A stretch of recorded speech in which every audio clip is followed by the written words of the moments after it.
Welcome to Smex Ed. Class is in session. I'm your host, Amanda King, and I'm here to teach anybody who wants to fucking listen how to have the audacity to say fuck it to societal standards and live their most authentic life. This podcast is dedicated to bringing the sexual conversations we have behind doors onto the main fucking stage. Because sex, masturbation, squirting, guess what? It is all normal. And by bringing these conversations to the forefront, we help people feel less alone in this world. We help them feel safe. We help them gain their power back. We help them step into their confidence and express themselves sexually in this world unapologetically. Because it takes fucking audacity to be your truest self. And we have a boatloads of audacity all up in this bitch. So let me ask you this. Are you ready for some epic shit? Good morning, everybody.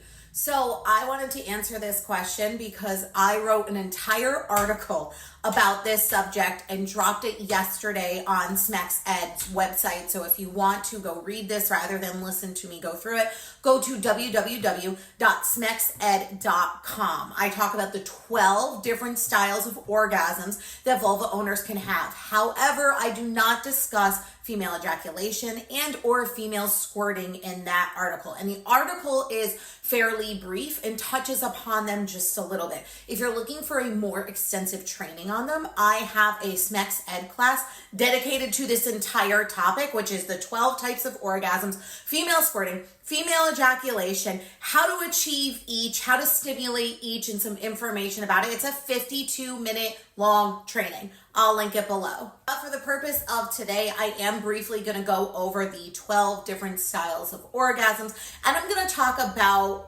female squirting and female ejaculation because they are two different things. So buckle up. This is probably going to be a long story.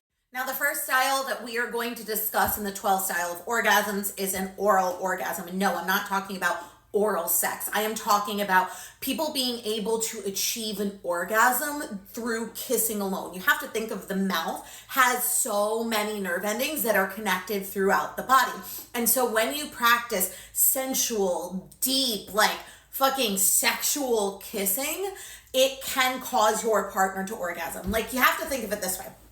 Imagine a makeout session that you have with a partner that's like so fucking hot. Like, you're straddling them. It's getting heated. You can start feeling your body react to that. You become aroused. Your heart rate starts increasing. Like, all of those are orgasmic signs. So there are people who can orgasm via kissing alone.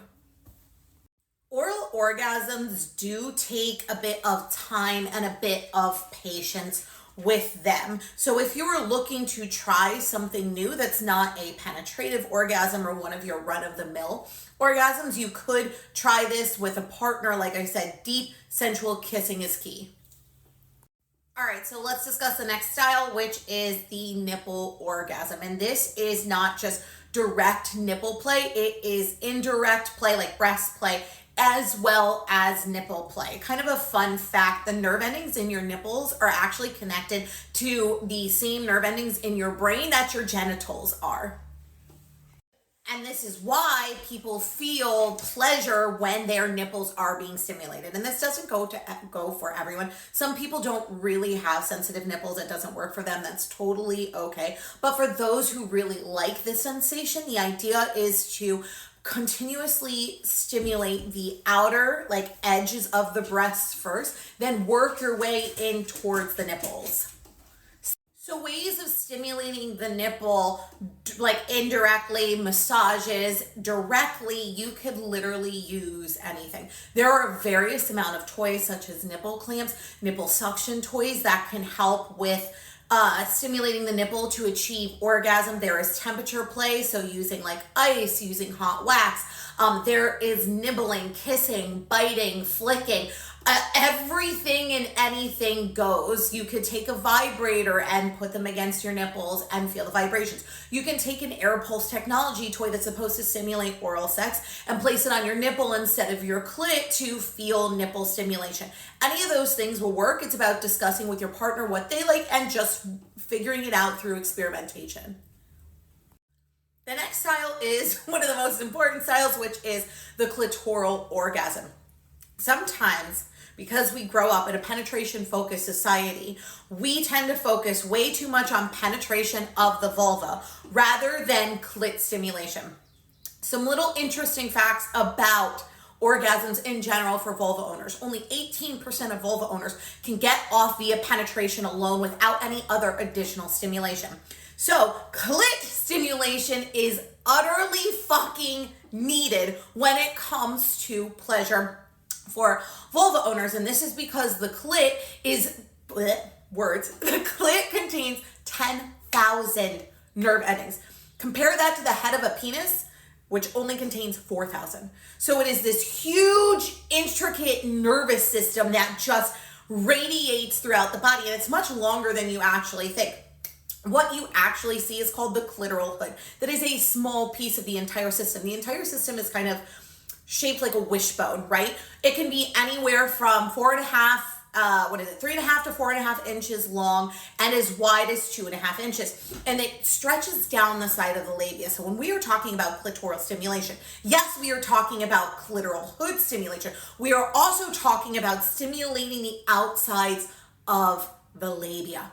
Because when you stimulate the labia as a whole, it is clitoral stimulation. It all is like intertwined and beautiful and magnificent. So you want to make sure that you are focusing on clitoral stimulation if you are dating a vulva owner. And this style orgasm comes from whatever type of stimulation gets that person off. And that is varied. Like all of this is varied from person to person. So this is why communication with your partner is so important, so that you can sit there and say, what do you like, so that I can do it for you so that you can get off.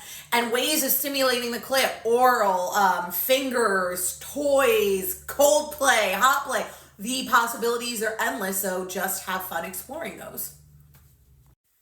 Another external only type of stimulation is the urethra. Now, I'm going to give this information to you. Some of you may not know this, but vulva owners have 3 holes. Yes, 3 holes. You have your urethra, which sits on top. Then you have your vaginal canal that sits right below your urethra. And then you have your anus, which is in your butt. These 3 holes require or can contain a bunch of nerve endings that can help with sexual pleasure. When we are talking about the urethra, we are talking about the urethra canal, the hole that you piss out of. We never want to insert anything into the urethra. Bottom dollar, don't fucking ever do that, because you could cause a lot of damage. What the U-spot orgasm is all about is external stimulation of the urethra, because once again, the nerve endings around the opening are just chef's kiss delicious. So ways to stimulate this is just the ways of all the other ones, through vibrations, through your tongue, through your fingers, right? And sometimes it may work for people and it may get people off, and sometimes it may not. Experimentation is key, and it's glorious and it's beautiful, and this is how we figure out what works for us and what doesn't. So just experiment with it, play with it, see if it is something that your partner likes. Now we are going to discuss vaginal orgasms. So orgasms that are located inside the vaginal canal. The first one is the G-spot. We've got a lot of information coming on this one, because up until recently, it was believed that every single vulva owner has a G-spot. But modern science and modern studies, scientific studies, there we go, have indicated that the original 1957, I think, study is false. And that not every vulva owner has a G-spot, and or the G-spot might not even exist, and if it does exist, it's not an actual literal spot, like it's not like something you could feel. It's actually an erogenous zone within the vaginal canal. I told you that was a lot of information, so here we go. Now, the way to stimulate this spot is to take your fingers and go up about 2 inches within the vaginal canal. It can vary between 2 and 4. You want to be able to take your fingers and kind of do a come hither motion, which, like, if you think about it, is a little bit harder, like easier said than done. So sometimes it's just easier to use a toy, put it up inside of you, put it on vibrate, And if you start to feel a sensation, it's more of a shallow penetration sensation too, because we're going to get into some deeper ones. So if it is in you shallowly, I don't fucking know if that's a word. We're just going to go with it. If it is inside of you and it is shallow, remember, 2 inches I think is about that big. Maybe I'm being a little gracious. I don't know about that big. And you start to feel arousal take over. You start to feel the high, not high blood pressure. Yeah, well, high blood pressure. Your blood pressure does increase. You start getting stimulated. Your nipples start getting hard. Your body starts breaking out into chills. You start getting that kind of orgasmic flush. Your breathing increases. Your heart rate increases. These are all signs that that area exists within you. So go ahead and try it and see if it works. Now, got water on myself. Fun fact about the vaginal canal. The vaginal canal is typically at rest when you are not stimulated between 2 and 4 inches long. As you become aroused, your vaginal canal stretches out and can be upwards to 10 plus inches long. Pretty fucking fascinating. It's really incredible. So this is how we start experiencing these different types of erogenous zones within the vaginal canal. So the key to finding these next erogenous zones is that you have to be fully aroused in order for this to happen. So you won't feel this typically happen the first 5 minutes of penetration. It could be 10, 15 minutes.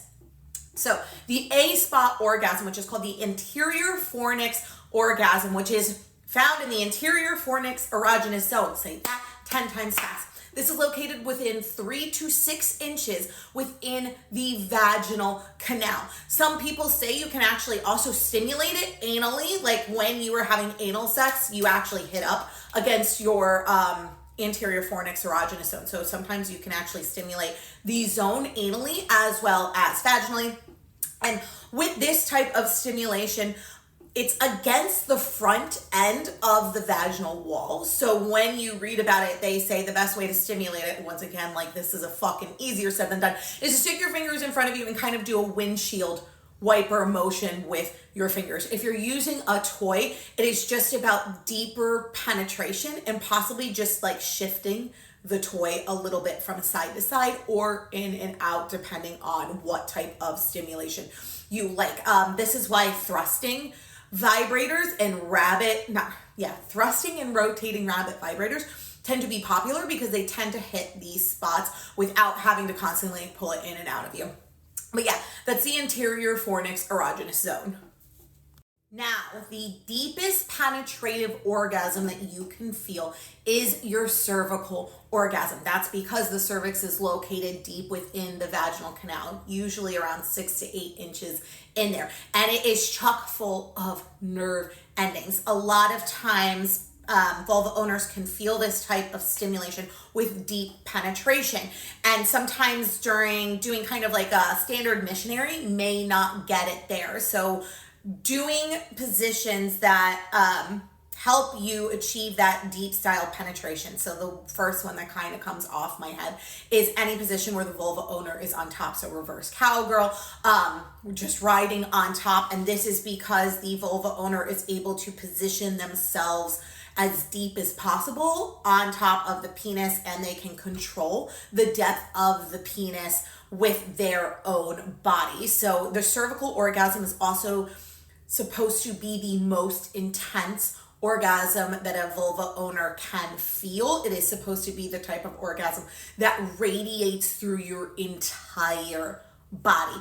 Pair that orgasm with clit stimulation and you will fucking have the time of your life. The next style orgasm is the anal orgasm. Now, everyone's like, well, duh, through the anus. Yes, this orgasm, good Lord, guys, this orgasm can be achieved internally. It can also be achieved externally. We'll get through this together. So if you were nervous about penetration and you're not ready to take that step into anal sex, anal play on the outside of the anus can cause you to have an anal orgasm. That's because the anus is, once again, chock full of nerve endings. Your whole body is. And so when those areas are stimulated, those areas can produce orgasm. So stimulated by rimming, AKA, if you don't know what rimming is, it's oral sex for your anus, vibrations, any type of toys that can work there. Even taking the head of a penis sometimes and like rubbing it against that area, so you're not getting full penetration, but one, you're getting used to the feeling of a penis being back there, and two, it's stimulating all of those areas for you, all of those nerve endings for you, so it could cause you to orgasm that way. The next style of orgasm is called a multiple orgasm, which varies from a long orgasm. So vulva owners can have an extended orgasm, which can last anywhere between 3 to 5 minutes long. They can also have multiple orgasms. So those are different. So a multiple orgasm is when you have an orgasm, then you have a slight refractory period. And when I mean slight, this could be 5 seconds anywhere up to a couple minutes long. So vulva owners have the capability of having one orgasm after another, or during one session can have 3 separate kind of powerful extended orgasms. The amount of orgasms that one person can have varies depending on that person, how comfortable they are with their partner, how safe they feel, how into the session that they are, because once again, disruptive thoughts can pull us out of the session. So if you're trying to help your partner achieve multiple orgasms, it's about making them feel safe in the moment, making them feel secure and empowered during it, and also discussing the type of stimulation that can help them get there. So for example, if you are doing insertion, penetration, if you're doing penetrative stimulation and that works for one orgasm, why not add clit stimulation or nipple stimulation or anal stimulation or kissing to try to help produce a different one? Now, the 10th style of orgasm that you can have is called a blended orgasm. Blended is different from multiple. Blended orgasm is when 2 or more areas, erogenous zones, are stimulated at one time in order to create a full body orgasm. So once again, this is cervical, like deep penetration with nipple stimulation with maybe a butt plug. This could be clitoral stimulation while rimming, while kissing. The possibilities are endless. So play with the different erogenous zones. And also, speaking of erogenous zones vary depending on person, meaning we have 12 different types of orgasms that vulva owners can achieve. Yes, perfect. But that is like almost the bare minimum, because depending on what areas of your body are ticklish, sensitive, erogenous to you, you could actually have more orgasms. So for example, some people love when their ears are sucked on or their neck is kissed on or sucked on, right? Sometimes it's like, I don't know, shoulders, feet, behind the knees, like any area of your body can be considered an erogenous zone. So also check in with your partner, because they may have more zones that you could stimulate that would cause orgasms. The 11th style of orgasm is called the Corgasm. And if you have not been motivated to work out before, let me just give you a little extra bit of motivation. Now, the Corgasm is definitely one of the least known styles of orgasms, and I would say kind of harder to achieve orgasms. And this is an exercise-induced orgasm, and it typically comes from core work, like core-induced work. And this is because the core muscles and the pelvic muscles are very, very close together. And so sometimes during core activities, you can actually stimulate your pelvic region and have an orgasm. And I read once that Corgasms feel very different than a normal kind of penetrative orgasms. I've read that they feel like more in your thighs. You can feel them more in this area rather than the vaginal area. But yes, you can have an orgasm. I almost said while masturbating, while working out. So like I said, they're a little bit, I don't want to say harder, but they're not as most represented. They're not really talked about very much. And the information out there is pretty limited, but there is definitely a chance that you could have one. Now, the 12th and final style of orgasm is called it's got a couple names, the sleep orgasm, the mental orgasm, the fantasy orgasm. And they're a little different. So a sleep orgasm is a wet dream. You are unconscious and you are having a sexual fantasy and therefore your body reacts to it by producing an orgasm in your sleep. Very fucking normal. If it's ever happened to you, totally freaking normal. And it can, people experience them in a bunch of different ways. It can be when you're kind of going through a dry spell sexually, or it can just happen off like for no freaking reason. You could be having sex one day and have one the next day. You can't control them. Now, mental and fantasy orgasms are when people are able to consciously have an orgasm by thinking about a sexual fantasy.